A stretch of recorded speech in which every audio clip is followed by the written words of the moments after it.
સુરત શહેરમાં દિવાળીના તહેવાર પહેલા પોલીસ સક્રિય બની છે। ડબગરવાડ વિસ્તારમાં લાયસન્સ વિના ફટાકડા વેચતા બે દુકાનદારોની ધરપકડ કરવામાં આવી છે। ફાયર સેફટી વગર ફટાકડાનું જોખમી રીતે વેચાણ કરતી બે દુકાનો પર પોલીસે દરોડા પાડ્યા હતા। ઓમ ક્રેકર્સ અને ઓમ ગાયત્રી મલ્ટી શોપમાં ફાયરના સાધનોનો અભાવ હતો। દરોડા દરમિયાન પોલીસે કુલ રૂપિયા 1.84 લાખના ફટાકડા સીઝ કર્યા હતા। પોલીસ દ્વારા બંને દુકાનદારોની ધરપકડ કરવામાં આવી છે। આવી બેદરકારીના કારણે અનેક વખત જાનહાનિની શક્યતા ઊભી થતી હોય છે, તેથી પોલીસે કડક કાર્યવાહી કરી છે। અરવલ્લી જિલ્લામાં નવરાત્રી પર્વની શરૂઆત થતાં જિલ્લામાં ભક્તિનો માહોલ છે। મહિલાઓની સુરક્ષા માટે પોલીસ વિભાગ ખડે પગે છે। ખાસ કરીને શી ટીમ રાત્રે દિવસ કામગીરી સંભાળી રહી છે। દરેક પોલીસ સ્ટેશન હેઠળ 5 સભ્યોની ટીમ બનાવી છે, જેમાં મહિલા પોલીસ કર્મચારીઓ સિવિલ ડ્રેસ અને યુનિફોર્મમાં વોચ રાખશે। ગરબા ગ્રાઉન્ડ, પાર્ટી પ્લોટ અને ભીડભાડવાળા વિસ્તારોમાં શી ટીમ હાજર રહીને સાવચેત નજર રાખશે। યુવતીઓ પર અડપલા કરનારાઓ, રોમિયોગીરી કરનારાઓ કે ફોટો વિડીયો ઉતારનારાઓ સામે તરત જ કડક કાર્યવાહી હાથ ધરાશે। અંદાજે 60 જેટલા કર્મચારીઓની શી ટીમ જિલ્લા પોલીસના માર્ગદર્શન હેઠળ કાર્યરત છે। નવરાત્રીમાં રોમિયો પકડવાની હોય છે, અથવા કોઈ પણ જો મહિલાઓને અડતરરૂપ કરે, વિડીયોગ્રાફી કરે, ફોટોગ્રાફી કરે, બધો ક્યાંક જતા પીછો કરે, એમને અમે પકડી દઈએ છીએ અને એમના વિરુદ્ધ સારી કાયદેસરની કાર્યવાહી છે। તો સુરતમાં નવરાત્રીના બીજા દિવસે લોકો મન મૂકીને ગરબે ઘૂમ્યા। સુરત સરસાણા ખાતે લોકો મન મૂકીને સંગીતના તાલે ઝૂમ્યા। બીજા નોરતે લોકો ટ્રેડિશનલ કપડામાં ગરબે ઝૂમતા જોવા મળ્યા હતા। તો ટ્રેડિશનલ કપડામાં ખેલૈયાઓ ગરબે ઝૂમ્યા। સુરતના આ દ્રશ્યો છે। નવરાત્રીના બીજા દિવસે લોકોની ધૂમ જોવા મળી। તો ગરબાના તાલે ઝૂમ્યા ખેલૈયાઓમાં ખુશી અને ઉત્સુકતા। ટ્રેડિશનલ કપડામાં જોવા મળ્યા તમામ ખેલૈયા। હાલ નવરાત્રીનો પર્વ ચાલી રહ્યો છે, ત્યારે જામનગરમાં ધગધગતા આગના અંગારા પર પટેલ યુવક ગરબી મંડળમાં ખુલ્લા પગે ગરબે રમીને પરંપરા જાળવી રહ્યા છે। આ નવરાત્રીમાં મોડી રાત્રે શિવાજીના હાલરડા અને ઘડવૈયા મારે ઠાકોરજી નથી થાવુંના ગીતો સાથે યુવાનો જોમથી તલવાર રાસ રજૂ કરતા હોય છે। રણજીતનગર પટેલ સમાજ પાસે યોજાતી પટેલ યુવક ગરબી મંડળના યુવાનો દાંતરડા, મશાલ અને તલવારથી રાસ રમે છે। મશાલ રાસમાં યુવાનો આગના ધગધગતા અંગારા પર ખુલ્લા પગે રાસ રમે છે। ઉપરાંત મશાલ રાસ દરમિયાન યુવાનો ત્રિશૂળ અને સ્વસ્તિકના પ્રતીક પણ રચે છે, જેથી લોકોમાં આ રાસ ગરબાઓનું ખાસ વિશેષ આકર્ષણ છે।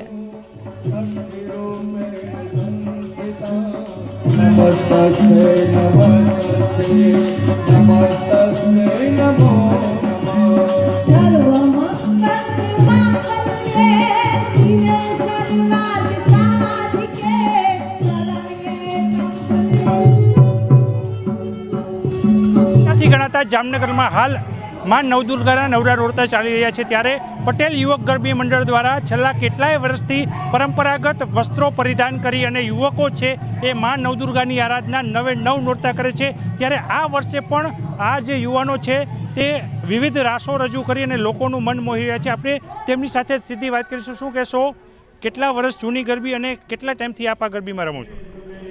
આ ગરબી ચાલી રહી છે છેલ્લા 8 દાયકાથી, અને હું આ 16 વર્ષથી રમી રહ્યો છું શ્રી પટેલ યુવક ગરબી મંડળમાં। અને અમારા ફેમસ રાસ જેવા કે તલવાર રાસ, મસાલ રાસ, ઉડો રાસ એ અમારા ફેમસ છે। અને મસાલ રાસમાં અમે અંગારા ઉપર ખુલ્લા પગે રમીએ છીએ। ખુલ્લા પગે અંગારા ઉપર રમવામાં આવે છે। ખાસ કરીને મસાલ રાસ છે, એમાં કઈ કઈ પ્રતિકૃતિ બનાવવામાં આવે છે અને લોકોને એ શા માટે પસંદ આવે છે? મસાલ રાસ દરમિયાન સૌથી પહેલાં તો અમે ત્રિશુલનું ચિહ્ન બનાવીએ છીએ, ત્યારબાદ અમે સ્વસ્તિકનું ચિહ્ન બનાવીએ છીએ અને મા આદ્યશક્તિને યાદ કરીએ છીએ। મા આદ્યશક્તિના જે સ્વસ્તિક અને ત્રિશુલ સહિતના ચિહ્નો સાથે યાદ કરવામાં આવે છે। આ ગરબીમાં જ્યારે ખુલ્લા અંગારા ઉપર જ્યારે રમતા હોય છો ત્યારે કોઈ પણ જાતની ઈજા નથી થતી અને લોકોનો ઉત્સાહ પણ એટલો હોય છે। ખેલૈયાઓ આ આખી જે ઘટના છે એને કેવી રીતના જોવે છે? પહેલાં તો કે તમે જેમ સાંભળ્યું એમ કે અમે ખુલ્લા અંગારા ઉપર ખુલ્લા પગે રમીએ છીએ। આ રસ રમતી વખતે અમે અમારા પગના આપણે તળિયા જે હોય છે એમાં કોઈ પણ જાતનું કેમિકલ છે, સોલ્યુશન કે કશું પણ લગાવતા નથી અને એમ જ ખુલ્લા પગે રમીએ છીએ। અને મા નવદુર્ગાની કૃપાથી આજ સુધીમાં અમારા ખેલૈયાઓને કોઈ પણ જાતની ઈજા કે કશું પણ થયું નથી। કશું પણ નથી થયું, કારણ કે માતાજીના નવલા નોરતા છે ત્યારે 8 દાયકાથી વધુ સમયથી આ જે પટેલ યુવક ગરબી મંડળ છે, આ યુવક ગરબી મંડળ દ્વારા જે અંગારા રાસ છે એ રાસ નિહાળવા માટે લોકો મોડી રાત્રે હકડે ઠઠ મેદનીમાં બેઠેલા જોવા મળે છે. ને આ જે પરંપરા છે, જે જૂની સંસ્કૃતિ છે, એ સંસ્કૃતિને ત્રાદસ્ય છે એ પટેલ યુવક ગરબી મંડળ કરી રહ્યું છે. કિંજલ કાસ્તરિયા, ન્યૂઝ 18 ગુજરાતી, જામનગર.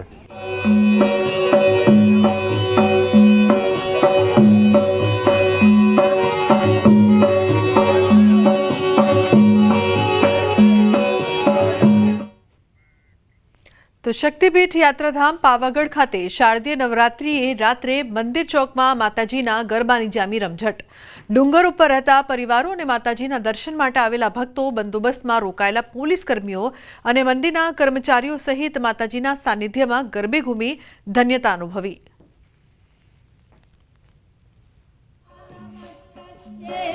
તો શારદીય નવરાત્રિના ત્રીજા નોરતે ન્યૂઝ 18 ગુજરાતીના માધ્યમથી ઘરે બેઠા મંગળા આરતી અને સ્તુતિના દર્શન કરો. ત્રીજા નોરતે વહેલી સવારથી શક્તિપીઠ પાવાગઢમાં ભક્તોનું ઘોડાપૂર જોવા મળ્યું છે.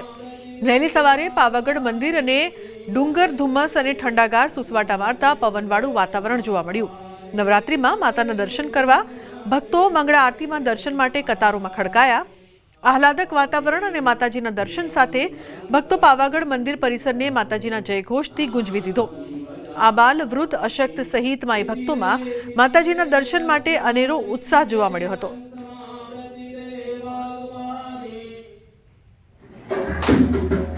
નવરાત્રિ એટલે માં શક્તિના આરાધનાનો પર્વ. નવરાત્રિમાં મહિલાઓ ગરબે ઘૂમી શક્તિની આરાધના કરે છે. હાલના સમયમાં ડીજેના ઘૂંઘાટિયા અવાજ વચ્ચે અસલ 2 તાલી 3 તાલી જેવા પરંપરાગત ગરબા લુપ્ત થવા લાગ્યા છે. આવી પરિસ્થિતિમાં માની આરાધના સમાન શેરી ગરબા સંસ્કૃતિને જીવંત રાખવા રાજપીપળાની જનકલ્યાણ ટ્રસ્ટ દ્વારા નવરાત્રિ શેરી ગરબા મહોત્સવ 2025નું આયોજન કરવામાં આવ્યું. આ શેરી ગરબા મહોત્સવ શાળા કેમ્પસ વડિયા રાજપીપળા ખાતે ધામધૂમપૂર્વક યોજાયો હતો. પરંપરાગત તાલ લયના ગરબા સાથે રાજપીપળાની સ્થાનિક મહિલાઓ દ્વારા નૃત્ય કલા અને સ્નેહસભર માહોલે સમગ્ર પરિસરને ભક્તિમય બનાવ્યું હતું.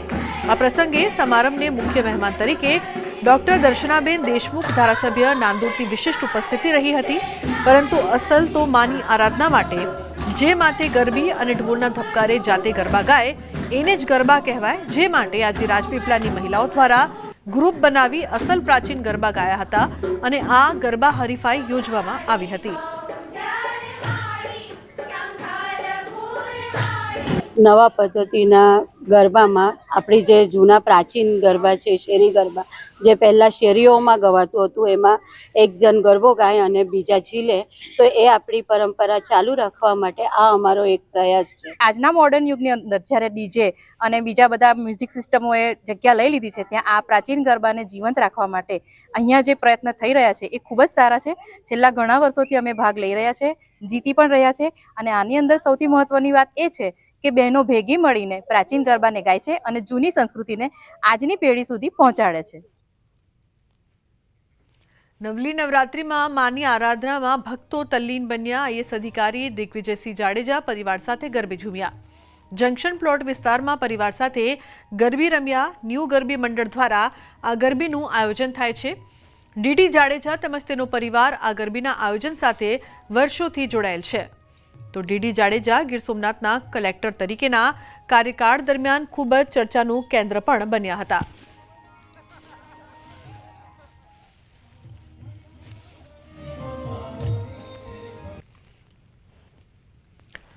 સુરતની નવરાત્રિમાં આ વર્ષે ગરબાની મોજ સાથે એક અનોખો ટ્રેન્ડ પણ જોવા મળ્યો છે. ટ્રેન્ડ છે સર્વેલન્સ નવરાત્રિનો. હવે લોકો પોતાના સંતાન, સાથીદાર અને મિત્રોની ગતિવિધિ પર નજર રાખવા GPS tracking device, spy camera અને ખાનગી ડિટેક્ટિવોની મદદ લઈ રહ્યા છે. સૌથી વધારે જીપીએસ ડિવાઇસની માંગ છે, જેની મદદથી જાસૂસી તો થાય છે પણ સુરક્ષાના હેતુથી પણ ઉપયોગી સાબિત થઈ રહ્યા છે. નવરાત્રિમાં આ જીપીએસ ડિવાઇસની માંગમાં 50%નો ઉછાળો આવ્યો છે. અત્યાર સુધીમાં 1200થી વધુ ડિવાઇસ વેચાઈ ગયા છે. આ ડિવાઇસ લાઈવ લોકેશન સાથે ગાડી ક્યાં ઊભી રહી તેનો પણ રેકોર્ડ રાખે છે. ઉપરાંત જાસૂસી માટે ઇલેક્ટ્રોનિક સર્વેલન્સ અર્થે સ્પાય કેમેરા અને વોઇસ રેકોર્ડરની માંગ પણ વધી છે. આ વખતે અમે લાવ્યા છે નાનો પોર્ટેબલ ડિવાઇસ, જેમ કે તમે કશે પણ લઈને ફરી શકો, ગાડીમાં પણ મૂકી શકો, પર્સમાં બી મૂકી શકો છો અને ખિસ્સામાં પણ લઈને ફરી શકો છો. એક ડિમાન્ડ આ વખતે 1200 થી 1500 ડિવાઇસની મિનિમમ છે. હવે આખા વર્ષ દીઠ લેવા જઈએ તો નવરાત્રિમાં ખાસી એવી ડિમાન્ડ આવે છે, કારણ કે લેટ નાઇટ ફરવું હોય છે, મહિલાઓને આમ તેમ ગરબામાં જાય કે જે પણ હોય એમાં ડિમાન્ડ અમારી બઢોતરી થાય છે. એ સોફ્ટવેરની અંદર તમે લાઈવ જોઈ શકો છો કે તમે ક્યાં ક્યાં ફરો છો, ક્યાં જાઓ છો, કેટલા કલાક ક્યાં બેસો છો, બધું લાઈવ રિપોર્ટિંગ તમને એક સોફ્ટવેરમાં જોવા મળે છે. સમાચારનો પ્રવાહ યથાવત રહેશે. હાલ રોકેશું એક બ્રેક માટે. આપ જોતા રહો ન્યૂઝ 18 ગુજરાતી.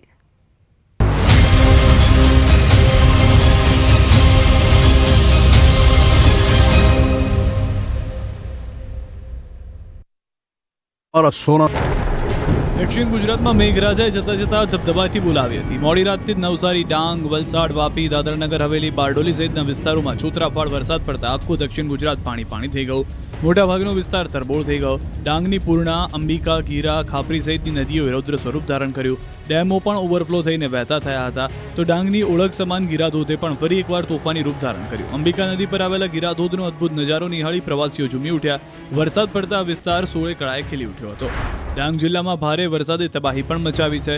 ડાંગ જિલ્લાના પૂર્વ પટ્ટીમાં પૂર્ણા નદીએ કહેર મચાવ્યો. ડાંગ જિલ્લાના પૂર્વ પટ્ટીમાં આવેલ વાયદૂન ગામે પૂર્ણા નદીના પાણીએ તારાજી સર્જી હતી. વિવિધ વિસ્તારમાં પાણી ઘૂસી ગયા હતા. વાયદૂન ગામે આવેલ સિઝનલ હોસ્ટેલમાં પૂરના પાણી ભરાતા નાસભાગ મચી ગઈ. વાયદૂન ગામે આવેલ હોટલના ગૃહમાતા રાત્રે બહાર નીકળ્યા તો હોસ્ટેલની ચારે બાજુ પાણી જ પાણી જોતા બૂમાબૂમ કરતા હોસ્ટેલના વિદ્યાર્થીઓને બહાર કાઢવામાં આવ્યા. ગૃહમાતાએ સાવચેતી રાખી તો હોસ્ટેલના તમામ વિદ્યાર્થીઓનો જીવ બચી ગયો. ડાંગમાં આપ ફાટ્યા બાદ રોડની હાલત જુઓ. છૂતરાફાળ વરસાદ પડતા નદીઓમાં તો તારાજી સર્જાઈ, સાથે સાથે રસ્તાનું પણ ધોવાણ થઈ ગયું. વઘઈ સાપુતારા માર્ગનું ભારે વરસાદથી ધોવાણ થયું. વઘઈ સાપુતારા માર્ગ પર આવેલ બાજગામ નજીક વરસાદને લઈ પૂરના પાણી રોડ પર ફરી વળ્યા, તેથી બ્રિજ પરના માર્ગનું પર ધોવાણ થયું. એક બાજુનો આખો રોડ ઉપસી ગયો હતો. ભારે વરસાદને પગલે જિલ્લાના 10 જેટલા માર્ગ પર પાણી ફરી વળતા વાહન વ્યવહાર અવરોધાયો છે. વહીવટીતંત્ર દ્વારા જનતાને વૈકલ્પિક માર્ગનો ઉપયોગ કરવા અનુરોધ કરાયો. બીજી તરફ ઠેર ઠેર વૃક્ષો પણ ધરાશાયી થયા. આ તરફ વઘઈમાં બાજ ગામે પૂરે બગાડી છે સ્થિતિ. ગામમાં ભારે વરસાદે વિનાશ વેર્યો છે. દ્રશ્યોમાં જોઈ શકાય છે કે ગામમાં નદીની માફક પાણી વહી રહ્યું છે. લોકોના ઘરથી માંડી બધી જ પાણીનું રાજ છવાયું છે. બાજ ગામે 7 થી 8 ઘરોમાં ભારે વરસાદના પગલે પૂરના પાણી ભરાયા. ઘરમાં પાણી ઘૂસી જતા ખાના ખરાબી સર્જાય. બાજ ગામની પ્રાથમિક શાળાના શૌચાલય પૂરના પાણીમાં તણાયા. પ્રાથમિક શાળાની દિવાલ પણ ધોવાઈ ગઈ. બાજ ગામના ખેડૂતોનો ડાંગર, નાગલી, અડદના પાકના વ્યાપક નુકસાન થયું. ત્યારે ખેડૂતોએ સરકાર પાસે મદદની ગુહાર લગાવી છે. તો ડાંગમાં વરસાદે કેવી તારાજી સર્જી છે તે જુઓ.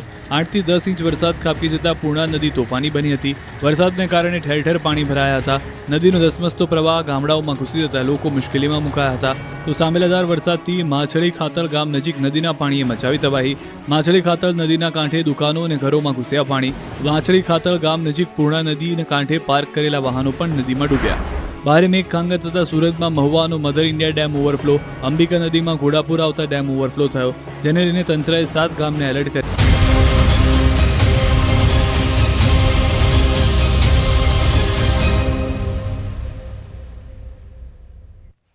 Welcome back. સમાચારમાં આગળ વાત કરીએ તો સુરત અને વડોદરામાં નવરાત્રિના આયોજકોને બજરંગ દળે લાલગુમ થઈને ચેતવણી આપી.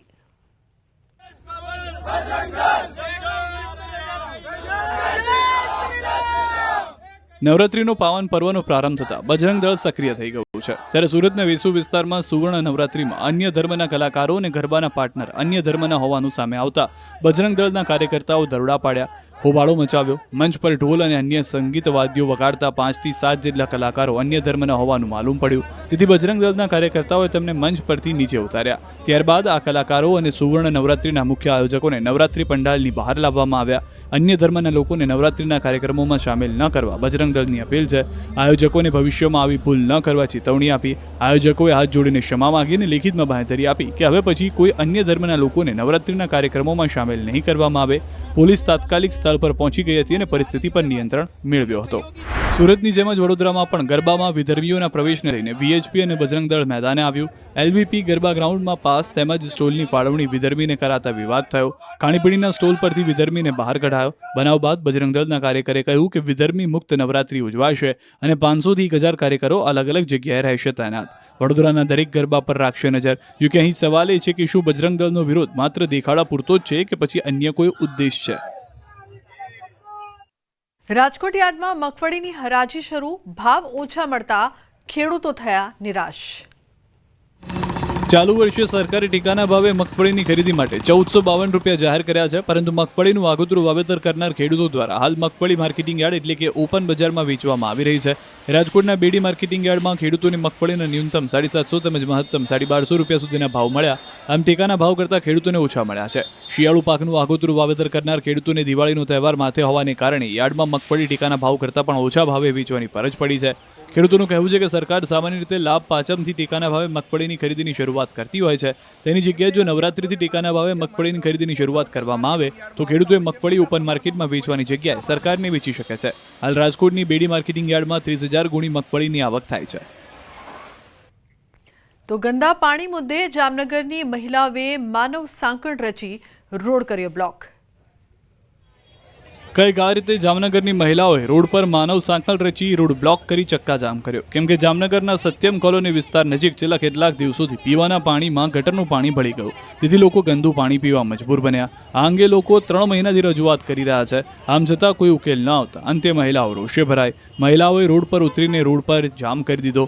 માનવ સાંકળ રચી રોડ બ્લોક કરી દીધા. રોડ પર ટ્રાફિક જામ થયો. આ અંગેની જાણ થતાં પોલીસે ઘટના સ્થળે પહોંચી રસ્તો ખુલ્લો કરાવ્યો. ગંદા પાણીથી રોગચાળાનો લોકોમાં ડર છે. અનેકવાર રજૂઆત બાદ પણ સમસ્યાનો હલ ન આવતા હવે ઉગ્ર આંદોલનની ચીમકી ઉચ્ચારી છે. પોતાના લગ્ન ન થતા યુગલોની જ હત્યા કરતો સાયકો કિલર હત્યારો ઝડપાયો છે. ગાંધીનગરમાં નર્મદા કેનાલ પાસે થયેલી હત્યામાં વૈભવ મનવાણી નામના મોડલ યુવકનો સાયકો કિલર હત્યારો ઝડપાયો. અમદાવાદ ક્રાઇમ બ્રાન્ચે વિપુલ ઉર્ફે નીલ વિષ્ણુભાઈ પરમારની ધરપકડ કરી. અંબાપુર નર્મદા કેનાલ પાસે 20 સપ્ટેમ્બરે એક યુવક પર છરીથી હુમલો કરી હત્યા કરવામાં આવી હતી. મૃતક યુવક પોતાના બર્થડે નિમિત્તે યુવતી સાથે મોડી રાત્રે નર્મદા કેનાલ પાસે બર્થડે સેલિબ્રેશનમાં મસ્ત હતો. આ દરમિયાન આરોપીએ હત્યા કરી. તપાસમાં સામે આવ્યું છે કે આરોપી વિપુલ પરમાર જામીન મુક્ત થયેલો છે. તે કેનાલ પાસે ઉભા રહેતા પ્રેમી પંખીડાઓને જ લૂંટ વિથ મર્ડર માટે નિશાન બનાવતો આવ્યો છે. આ શખ્સે લગ્ન માટે છોકરીઓ જોઈ હતી, પરંતુ તેના લગ્ન થઈ શક્યા નહોતા, જેને કારણે તે કોઈ પણ યુગલને જોતા જ તેમના પર હુમલો કરતો. પોતાના લગ્ન ન થતા હોવાથી ચિંતાને કારણે માનસિક રીતે બીમાર થઈ ગયો હતો. તે અગાઉ પણ કેટલાક ગુનાઓમાં પકડાયેલો છે અને તે જેલ પણ જઈ ચૂક્યો છે. વિપુલના પિતા બીજી પત્ની લાવ્યા. બંનેના લગ્ન બાદ એક પુત્રનો જન્મ થયો, જેમાં તેને સતત એવું લાગતું હતું કે તેની સાવકી માતા તેના લગ્ન નથી થવા દેતી. પરિણામે મનોવિકૃત બની ગયો હતો. કોંગ્રેસના નેતા પ્રતાપ દુધાતના કાફલા પર હુમલાનો પ્રયાસ.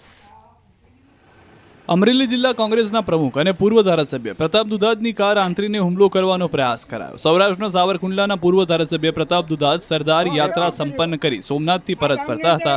એ દરમિયાન અમરેલીના દુધાળા નજીક તેમના કાફલાની એક કાર ઉપર 50 લોકોના ટોળાએ હુમલો કર્યો, જેમાં તેમના કાફલાની એક કાર ઉપર ધોકા વડે હુમલો કરી કાચ તોડી નાખવામાં આવ્યા. સમગ્ર ઘટના મુદ્દે ધારીના પીઆઈ જાડેજા અને પ્રતાપ દુધાતના ડ્રાઈવર વચ્ચે થયેલ ટેલિફોનિક વાતચીતનું રેકોર્ડિંગ પણ સામે આવ્યું. જી સાહેબ બોલો. ધારીથી હવે તમે અહીંથી નીકળ્યા જી ત્યારે જે તમે એમ કહેજો ગાડી પર ધોકો બોકો માર્યો, શું કર્યું હતું? હાથ વડે એને માર્યો, પાઇપ ઉગાડ્યો પણ પાઇપ એનાથી લાગ્યો નહીં ગાડી ઉપર, છટકી ગયો અને ગાડીમાં ધીકો માર્યો. એક સાઈડમાં ગોબો પડી ગયો છે. હાથ વડે માર્યો કે શનથી મારે બહુ ખ્યાલ નથી, સ્પીડમાં મેં ગાડી કાઢી એટલે. ડ્રાઈવરના દાવા મુજબ રાત્રે 10 કલાકે કેટલાક લોકોએ કાર આંતરવાનો પ્રયાસ કર્યો હતો.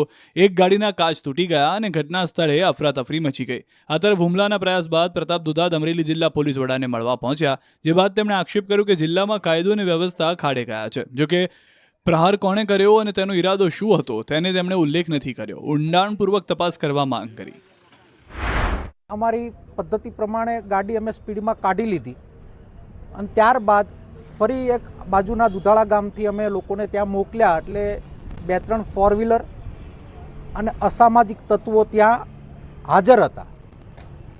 શા માટે આ બનાવ બન્યો છે એનો ખુલાસો તો ડીએસપી ઓફિસમાંથી ડીએસપી જ આપશે. તો બુલેટિનમાં